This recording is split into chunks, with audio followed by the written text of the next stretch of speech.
Hello दोस्तों, राधे ही राधे। आज हम जानेंगे शादी के बाद भाइयों को बहनें क्यों बुरी लगने लगती हैं। हर घर की कहानी है। जय श्री कृष्णा दोस्तों, अगर आप ये 5 बातें समझ ली तो भाई बहन के रिश्ते कभी खराब नहीं होंगे। अक्सर हम सोचते हैं कि भाइयों की शादी के बाद ही घर का बंटवारा क्यों होता है। दोस्तों, यह कहानी हर व्यक्ति से जुड़ी हुई है। दोस्तों, भगवान कृष्ण ने इस कहानी के माध्यम से रिश्तों की गहराई को समझाया है। यदि आप भी अपने भाई बहन से बहुत प्यार करते हैं तो इस कहानी को पूरा अवश्य सुने। एक बार की बात है कि भगवान श्री कृष्ण ने देवी सत्यभामा कहती है कि हे स्वामी, आज मेरे मन में कुछ प्रश्न उठ रहे हैं। कृपया मेरे इन प्रश्नों का उत्तर देकर मेरे मन की जिज्ञासा को शांत कीजिए। तब भगवान श्री कृष्ण कहते हैं, देवी, आपके मन में जो भी प्रश्न उठ रहे हैं उसे निसंकोच होकर पूछो। मेरा तुम्हारे प्रश्न हर उत्तर दूंगा। पहला कर्तव्य है। फिर देवी कहती है, स्वामी, शादी के बाद भाइयों को बहनें बुरी क्यों लगने लगती हैं। बहनें तो घर की रौनक होती हैं और हर घर का बंटवारा भाइयों की शादी के बाद ही क्यों होता है। तब श्री कृष्ण कहते हैं, देवी, आज तुमने हर मनुष्य के कल्याण करने वाला बहुत ही अच्छा प्रश्न पूछा है। मैं तुम्हें इसका उत्तर एक छोटी सी कहानी के माध्यम से बताने वाला हूँ, इसलिए पूरे ध्यान से इस कहानी को अंत तक सुने। कृपया कहानी को आधा अधूरा ना छोड़ें। फिर देवी कहती हैं, स्वामी, मैं इस कहानी को पूरा जरूर सुनूंगी, क्योंकि मुझे आपके मुख से इस कहानी को सुनने का सौभाग्य प्राप्त हो रहा है।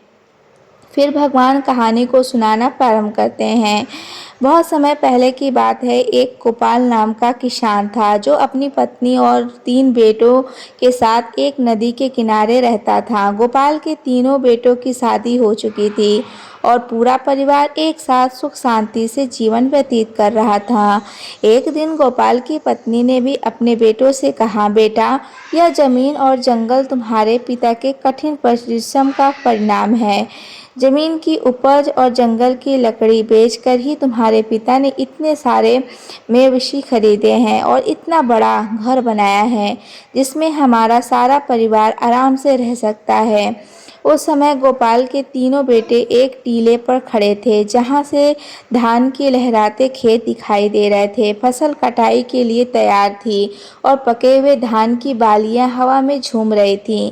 गोपाल सबसे छोटा बेटा, जिसका नाम राम था, अपनी माँ से बोला, माँ, आप सही कह रही हो, मुझे पिताजी के साथ सुबह सुबह खेतों में जाना बहुत अच्छा लगता है। आज भी मुझे वह दिन याद है। गोपाल का सबसे छोटा बेटा राम अपने पिता की तरह खेती में रुचि रखता था। उसे खलिहान में काम करना बहुत पसंद था।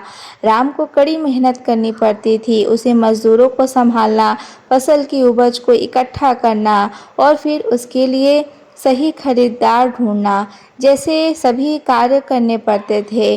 गोपाल के 2 बड़े बेटे भी थे। सबसे बड़े बेटे का नाम आकाश था और उसने ज्योतिषी का काम शुरू किया। फिर इस काम में उसे बहुत सफलता मिली और उसने काफ़ी धन कमाया। दूसरे बेटे का नाम अनुज था, जिसने व्यापार में सफलता प्राप्त की और वह भी बहुत पैसे कमाने लगा।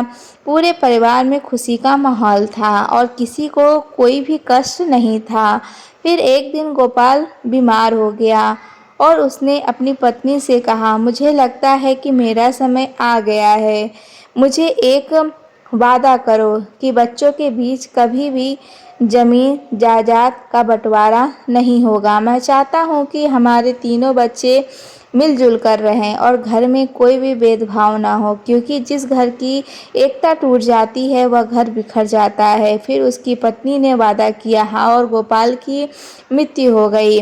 फिर समय बीतता गया और एक दिन गोपाल की पत्नी ने अपने तीनों बच्चों को बुलाया और उनसे कहा, बेटो, मैं तुमसे एक वादा लेना चाहती हूँ। तुम्हारे पिता की अंतिम इच्छा थी कि तुम्हारे बीच कभी भी जमीन जायदाद का बंटवारा नहीं होगा। तुम तीनों भाई और तीनों बहुएं हमेशा मिलजुल कर जीवन में यापन करोगे, क्योंकि जिस घर की एकता टूट जाती है वह घर कभी भी उन्नत नहीं हो सकता। फिर वहाँ माँ की बात को सुनकर तीनों बेटे कहने लगे, हाँ माँ, जैसा आप चाहती हो, पिताजी की जैसी इच्छा थी हम उनकी इच्छा के विरुद्ध कभी नहीं जाएंगे। और तीनों भाई हमेशा प्रेम से रहेंगे। फिर अपने बेटों की बात को सुनकर माँ को बहुत खुशी हुई। वहीं जो सबसे बड़ा बेटा जिसका नाम आकाश था, वह ज्योतिष में बहुत ज़्यादा निपुण था। इसलिए आसपास के लोग उससे कई मामलों में राय लेने आते थे, तो प्रकाश का गुजारा भी बढ़िया तरीके से हो जाता था। वहीं दूसरे नंबर का बेटा जिसका नाम अनुज था, वह भी एक बड़ा व्यापारी था। उसकी भी कमाई ठीक ठाक हो जाती थी। वहीं सबसे बड़ी मुश्किल यह थी कि गोपाल का जो सबसे छोटा बेटा था, जिसका नाम राम था, वह कड़ी मशक्कत करता था, बहुत मेहनत करता था, सुबह से लेकर शाम तक खेतों में लगा रहता था, फिर भी उतनी कमाई नहीं कर पाता था जितनी कमाई दोनों बड़े भाई करते थे। दोस्तों, फिर समय धीरे धीरे गुजरता गया। वही गोपाल के दो बड़े बेटे जो ठीक ठाक कमाई करते थे, वह अपने पिता को दिया हुआ वचन भूल जाते हैं और अपनी पत्नियों के साथ में ऐसे और आराम से जीवन व्यतीत करने लगते हैं। वहीं जब किसान के दो बड़े बेटे की बहुएं ऐसे आराम का जीवन जीती हैं, तो उसे सबसे छोटा बेटा राम था, उसकी पत्नी घर पर ही कमाई करती थी। उसे घूमने के लिए भी नहीं मिलता था, ना ही उसे शौक करने के लिए भी मिलता था। वहीं जब वह अपने बड़े जेठ और जेठानी को देखती थी, तो उसका हृदय दुखी होता था कि हम तो पिता के वचनों का पालन आज भी कर रहे हैं, लेकिन हमारे बड़े दोनों जेठ और दोनों जेठानियाँ वो आराम का जीवन जी रही हैं। दोस्तों, वही किसान का सबसे छोटा बेटा जो राम था, एक दिन उसकी पत्नी ने बहुत ज़्यादा दुखी हो गई और शाम को राम घर वापस आया तो उसे कहने लगी, मेरे भाई के यहाँ चिट्ठी आई है, उसने अपने घर बुलाया है, हमारे आपके लिए न्योता भेजा है। कुछ दिनों पहले ही हमारे भाई ने अपना घर बनाया था और उसमें गृह प्रवेश होना है। वह यह चाहता है कि हम दोनों कुछ दिन के लिए उनके पास रहें। दोस्तों, वही अपनी पत्नी की बात सुनकर कहने लगा, देखो, खेती में बहुत काम करना पड़ता है, मेरे पास इतना समय नहीं है कि मैं तुम्हारे साथ तुम्हारे मायके जा सकूं। यदि मैं तुम्हारे साथ मायके चलूँगा तो खेती का काम खराब हो जाएगा, जिससे सब बर्बाद हो जाएगा। दोस्तों, फिर वह पत्नी कहने लगी कि ठीक है, हम जीवन भर इसी घर में पड़े रहेंगे, हमारे मन की कोई इच्छा नहीं है। दोस्तों, वह पत्नी को गुस्से में देखकर कहने लगा, ठीक है, मैं ऐसा करता हूँ कि तुम्हारे जाने का इंतज़ाम कर देता हूँ, पर मैं नहीं जाऊँगा। दोस्तों, फिर उसकी पत्नी कहने लगी, यदि हम जाएंगे तो हम दोनों साथ जाएंगे, वरना कोई नहीं जाएगा। वही पत्नी की बात सुनकर राम कहने लगा, ठीक है, जैसे तुम्हारी मर्जी, जाना हो तो जाओ, नहीं जाना है तो मत जाओ। दोस्तों, फिर किसान के सबसे छोटे बेटे की बहू अपने दोनों बड़े जेठ और जेठानी का नज़ारा देखकर पहले ही चिढ़ी हुई थी कि एक ही महीना भर आराम करते हैं और ऐसे आराम का जीवन वह सभी बिताते हैं। दोस्तों, फिर ऐसा सोचकर वह राम की पत्नी कहने लगी, क्या हमने घर के सभी काम करने का ठेका लिया है? घर में और खेती का काम हम दोनों मिलकर करते हैं और आपके दोनों बड़े भाई आपकी भाभीयों के साथ मौज मस्ती का जीवन जी रहे हैं। क्या आपने कभी सोचा है कि मेरा भी मन करता है कि हम भी शौक और आराम का जीवन जिएं? फिर जब उनको अपना काम ही करना है तो हम दोनों की कोई फिक्र ही नहीं है, तो वह तो दोनों बाहर निकल कर भी मौज मस्ती का जीवन जी रहे हैं। फिर हम अपने अपनी पत्नियों के साथ में चारों ओर घूमने चले जाते हैं और मैं हमेशा इस घर में ही पड़ी रहती हूँ। आप बताओ, क्या यह अन्याय नहीं है? दोस्तों, फिर भगवान कहते हैं, हे देवी, फिर तो अपनी पत्नी की बात सुनकर श्याम की नींद खुल गई और फिर उसकी पत्नी आगे कहने लगी, अब तुम मेरी एक बात सुनो, जायदाद के बंटवारे की बात चलाइए ताकि हम लोग अलग रह सकें। यदि हम लोग अलग रहेंगे तो हमको भी अपने घूमने के लिए कुछ समय मिलेगा। दोस्तों, फिर इस प्रकार पत्नी की बात को सुनकर राम को लगा कि उसकी पत्नी सही कह रही है। मेरा काम मेरे भाई के काम से ज़्यादा महत्वपूर्ण है। मेरी ही वजह से वह दोनों इतने ठाठ से और आराम से जीवन जीते हैं तथा मैं और मेरी पत्नी नौकरों की तरह इस घर में लगे रहते हैं। दोस्तों, फिर एक दिन जब सभी भाई घर में खाना खा रहे थे तो सबसे छोटे लड़के ने अपनी माँ और भाभीयों से कहा कि उसे जायदाद में उसका हिस्सा चाहिए। अब वह शामिल नहीं रहेगा। फिर वही सबसे छोटे बेटे की बात को सुनकर माँ को बड़ा झटका लगा कि उसने कहा, तुम्हारे पिता चाहते थे कि तुम सब मिलजुल कर एक होकर रहो। दोस्तों, फिर वही सबसे छोटा बेटा कहने लगा, माँ मैं अब शामिल नहीं रह सकता हूँ। फिर तो दोनों भाभियों ने भी हामी भर दी और उन्होंने भी कहा, ठीक है, जायदाद का बंटवारा होना ही चाहिए। वहीं जमीन जायदाद के सभी कागज जिनके आधार पर बंटवारा होना था, वह सब तैयार किए। वहीं बंटवारा होने से पहले गोपाल की पत्नी अपने तीनों बेटों से कहती है कि बंटवारा के बाद में होगा हमारे घर की परंपरा, कोई भी कार्य करने से पहले सबसे पहले भगवान जगन्नाथ के दर्शन अवश्य करने चाहिए। फिर अपनी माँ की बात को सुनकर सभी बेटे तैयार हो जाते हैं और अपनी माँ की बात अगले ही दिन सभी बेटे अपनी पत्नी और माँ के साथ यात्रा पर निकल पड़ते हैं। दोस्तों, फिर मंदिर में दर्शन करने के बाद जब सभी भाई वापस लौट रहे होते हैं तो उनकी माँ ने कहा, बच्चों मैं बहुत थक गई हूँ और मुझे बहुत तेज़ भूख लग रही है। आप सभी भी भूखे होंगे और बहू को भी भूख लगी रही होगी। चलो एक काम करते हैं, किसी ठीक से स्थान पर बैठकर कुछ खाना खा पी लेते हैं। दोस्तों, फिर गांव के बाहर एक पुराना मंदिर था और पास ही खाने की दुकान थी। वहीं जब सब परिवार खाना खाने की तैयारी करने लगा तो माँ ने कहा, बेटा हम लोग खाना खाने के लिए तो जा रहे हैं, मगर रुपए की थैली जो थी वह तो मैं कहीं भूल आई हूँ, जिससे अब यहाँ से घर तक जाने के लिए हमें काफ़ी पैसा चाहिए और यहाँ खाना खाने के लिए भी हमें पैसा चाहिए। यदि हमारे पास पैसा नहीं होगा ना तो हम घर जा पहुँच पाएंगे और ना ही हमारा पेट भर पाएगा। अब तो एक ही उपाय है कि मैं इन बहुओं के साथ इसी मंदिर में रुकती हूँ और तुम तीनों भाई एक काम करो, किसी गांव में जाकर कोई काम ढूंढ लो जिससे कुछ रुपए के जुगाड़ हो जाए। तीनों अलग अलग अपना काम करो। तुम जो भी कुछ काम कर लोगे उन्हीं पैसों से हम कुछ खा पाएंगे और यहाँ घर पहुँच पाएंगे। दोस्तों, फिर तीनों बेटों ने अपनी माँ की राय मान ली और तीनों भाई अलग अलग दिशाओं में पैसा कमाने के लिए निकल पड़े।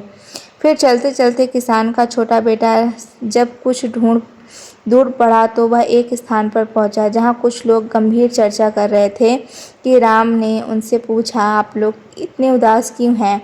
क्या बात है? क्या मैं आपकी मदद कर सकता हूँ?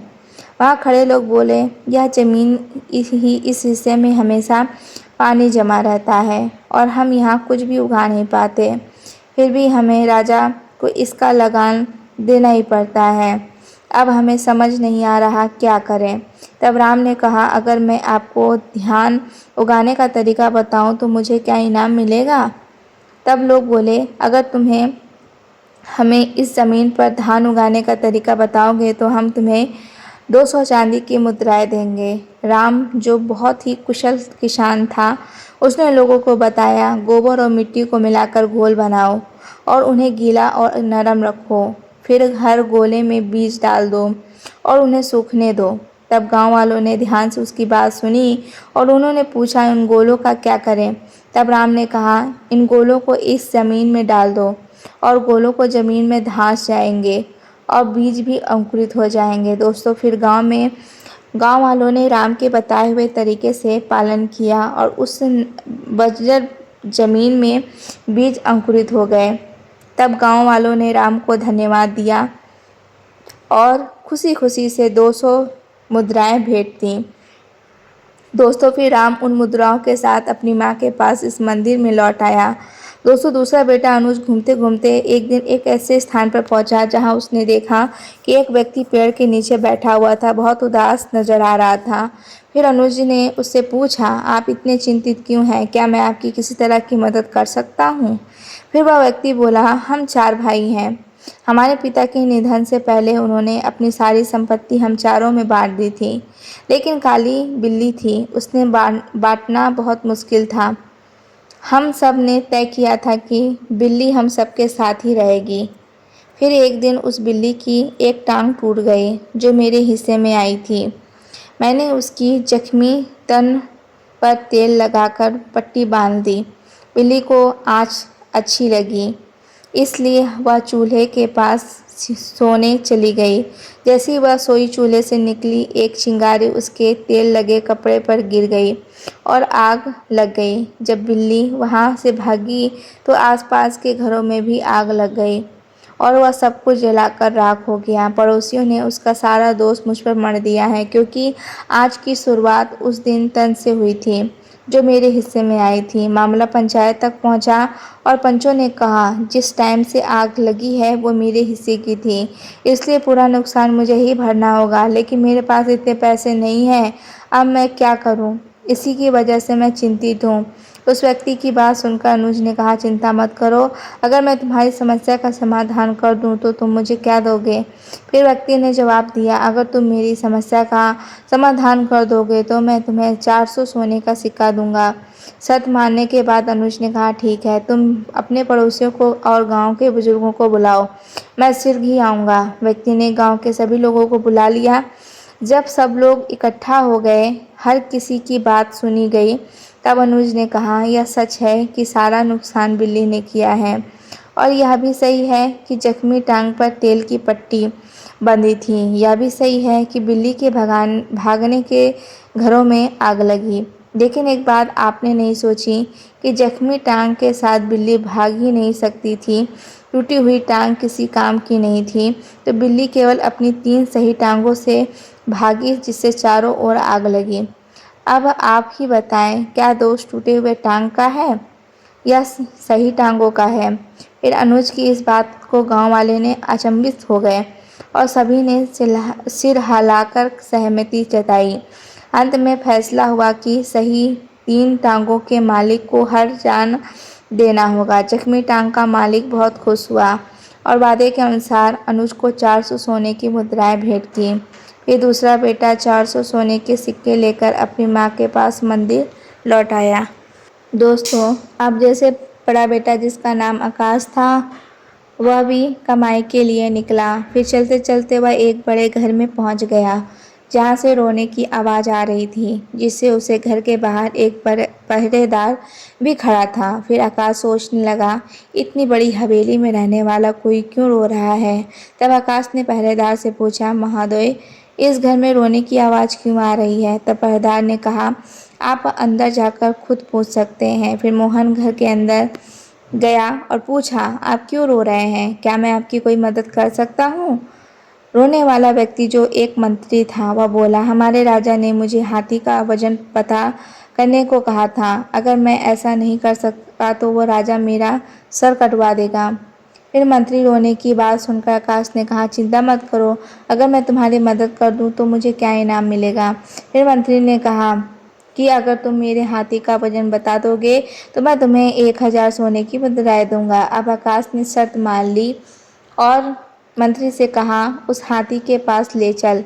जबकि वे हाथी के पास पहुंचे तो प्रकाश ने कहा, हाथी को एक नदी के पास ले चलो जहां कई नाव हों। तब मंत्री ने ऐसा ही किया और आकाश ने नाव वाले से कहा कि हाथी को नाव में खड़ा करें। दोस्तों, जैसे ही हाथी नाव में खड़ा हुआ, नाव पानी में धंसने लगी और जब नाव धंसना रुक गया तो आकाश ने कहा कि जा, नाव रुकी है, वह निशान लगा लो।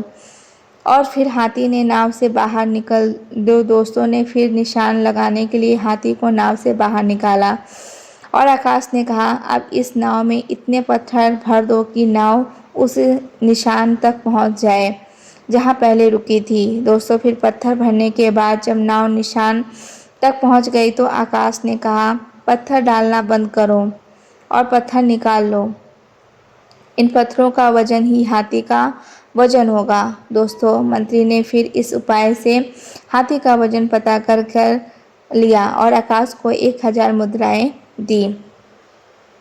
फिर वह भी मुद्राएं के साथ अपनी माँ के पास मंदिर लौट आया। दोस्तों, फिर भगवान कहते हैं, देवी इस प्रकार सभी भाई धन कमा कर के मंदिर में लौट आए तो सभी ने बड़े ही प्रेम से खाना खाया और दुकान वाले का इतना पैसा बना कि तीनों भाइयों ने पैसा कमाया वह सारा उसमें खाने में चला गया। केवल उनके पास उतना ही पैसा बचा था जिससे वह खर्च करके अपने घर वापस आ सकें। दोस्तों, जब किसान की पत्नी अपने बच्चों और बहू के साथ में घर वापस आई तो उसने रुपए वाली थैली एकदम से निकाल करके अपने बेटे को सामने रख दी और कहा, मैंने जानबूझ करके इस थैली को छुपा लिया था ताकि मैं तुम्हें समझा सकूं कि एकता में कितनी शक्ति होती है। क्योंकि तुम तीनों भाइयों ने मिलकर जो भी धन कमाया, उस धन को इकट्ठा करके ही हम लोगों ने खाना भी मिला और बचे हुए पैसों से हम अपने घर भी आ सके। यदि तुम तीनों भाई मिलकर एक जगह कमाई एकत्रित नहीं करते तो आज हम ना पेट भर कर खाना खा पाते और ना ही घर वापस आ पाते। इसलिए हमेशा ध्यान रखना, जब तक झाड़ू बंदी है तब तक उससे सफाई हो सकती है, और जब उसकी सीख बिखर जाती है तो फिर झाड़ू किसी काम की नहीं रहती। इस प्रकार जब तक तुम तीनों के अंदर एकता का भाव रहेगा तब तक इस घर की उन्नति रहेगी, और जिस दिन बंटवारा हो गया उस दिन इस घर की उन्नति रुक जाएगी। इसलिए तुम्हारे पिताजी ने मरने से पहले मुझे वचन लिया था कि मैं तीनों बच्चों के अंदर कभी भी बंटवारा ना होने दूंगी। दोस्तों, फिर भगवान श्री कृष्ण कहते हैं, देवी आपने पूछा था कि शादी के बाद परिवार में भाइयों के बीच बंटवारा क्यों होता है। इसे ध्यान से समझने की ज़रूरत है। अक्सर लोग कहते हैं बंटवारा बहू के कारण होता है, लेकिन ऐसा ज़रूरी नहीं कि बंटवारे की नौबत तब आती है, क्योंकि जब दो भाई ज़्यादा कमाते हैं और एक भाई कम कमाता है तो ज़्यादा कमाने वाले भाई अपनी पत्नियों के साथ ऐसे आराम की ज़िंदगी जीने लगते हैं और कम कमाने वाले भाई की अहमियत नज़रों में कम हो जाती है। कम कमाने वाले भाई की पत्नी सब देखती है और दिन रात मेहनत करने के बावजूद भी उनका जीवन कठिन है, जबकि घर की जिम्मेदारी निभाते हुए भी उनके जेठ अपनी पत्नियों के साथ शानदार जीवन भी जी रहे हैं। स्थिति उसे बुरी लगती है। वह अपने पति से कहती है, अगर हमें मेहनत करनी है तो अलग रहना बेहतर है, क्योंकि कम से कम जो काम आएंगे वह हमारा होगा। हम अपनी इच्छाओं के अनुसार जी सकेंगे। दोस्ती यही से भाइयों के बीच दरार पड़ने लगती है और बंटवारा हो जाता है। भाइयों के बंटवारे को रोकने में माता पिता का महत्वपूर्ण योगदान होता है। यदि माता पिता अपने बच्चों में संस्कार डालें, चाहे कोई कमाई ज़्यादा या कम हो, सभी भाई अपनी अपनी कमाई एक जगह एकत्र करें और एक साथ बैठकर निर्णय लें क्या करना है और सभी बहुओं को समान अधिकार दें, तो बंटवारा नहीं होगा। यदि ऐसा होगा तो इस बुद्धिमान माँ के बच्चों की तरह घर में कभी बंटवारा नहीं होगा। दोस्तों, फिर भगवान श्री कृष्ण कहते हैं, देवी शादी के बाद अक्सर भाइयों को बहनें बुरी क्यों लगने लगती हैं, तो इसे ध्यान से समझ लो। भाई बहन का रिश्ता दुनिया का सबसे अनोखा और प्यारा रिश्ता है। इस रिश्ते में तकरार और लड़ाई झगड़ा तो भरपूर प्यार भी है। जहाँ बहन हमेशा भाई के साथ देती है, वहीं भाई भी हमेशा बहन की रक्षा करता है। दोनों को एक दूसरे की बहुत परवाह होती है। शादी से पहले तक भाई बहन के बीच में सब कुछ बहुत अच्छा रहता है, लेकिन शादी के बाद इस रिश्ते में दरार आ जाती है। कई बार यह मनमुटाव इतना बढ़ जाता है कि भाई बहन जीवन भर एक दूसरे को शक्ल देखने के लिए भी पसंद नहीं करते हैं। तो इसलिए समझ लो, इन 5 काम से भाई बहन के रिश्ते हमेशा के लिए खराब हो जाते हैं। दोस्तों, चलिए जानते हैं कुछ ऐसी बातें जो शादी के बाद भाई बहन के रिश्ते को प्रभावित कर सकती हैं। भाभी की नाराज़गी। भाई की शादी के बाद आपको सिर्फ अपनी माँ और भाई नहीं बल्कि अपनी भाभी का भी पूरा सम्मान और प्यार करना चाहिए। अगर आप भाभी से कुछ गलत कहेंगे तो वह नाराज़ हो सकती हैं और यह नाराज़गी भाई तक पहुंच जाएगी, जिससे भाई शायद खुलकर कुछ ना कहे, लेकिन वह आपसे दूर जरूर बना सकता है। रिश्तों में औपचारिकता। बचपन से लेकर शादी तक भाई बहन का रिश्ता अनौपचारिक रहता है। वह लड़ते भी हैं और एक दूसरे का मजाक भी उड़ाते हैं और साथ ही रूठते भी हैं, लेकिन शादी के बाद कुछ भाई बहन इस रिश्ते को केवल औपचारिक रूप से निभाते हैं, जिससे रिश्ता कमज़ोर हो जाता है। बेहतर होगा कि बीच बीच में एक दूसरे का हालचाल लेते रहें और बचपन की यादों को ताज़ा करते रहें। तीसरा, शादीशुदा ज़िंदगी में दखल देना। कई बार बहनें भाई की शादीशुदा ज़िंदगी में ज़रूरत से ज़्यादा दखल देती हैं, जिससे रिश्ते में खटास आ जाती है। चाहे भाई बहन शादी की शुदा हो या नहीं, बहन को भाई की निजी ज़िंदगी में दखल नहीं देना चाहिए। ऐसा करने से रिश्ते खराब हो जाते हैं। चौथा, ताना मारने की आदत। कई बार भाई बहन का रिश्ता इसलिए खराब हो जाता है क्योंकि बहनें हर समय भाई को ताने देती हैं। शादी के बाद भाई के व्यवहार में थोड़ा बदलाव आ जाता है क्योंकि उसके अपने परिवार की भी जिम्मेदारियां होती हैं। अगर बहन हमेशा भाई को ताना मारेगी वह गया तो इस रिश्ते में दूरी बढ़ेगी और रिश्ते खराब हो जाएंगे। इसलिए बहन को भाई की निजी जीवन में दखल नहीं देना चाहिए, तभी भाई बहन का प्यार बना रह सकता है।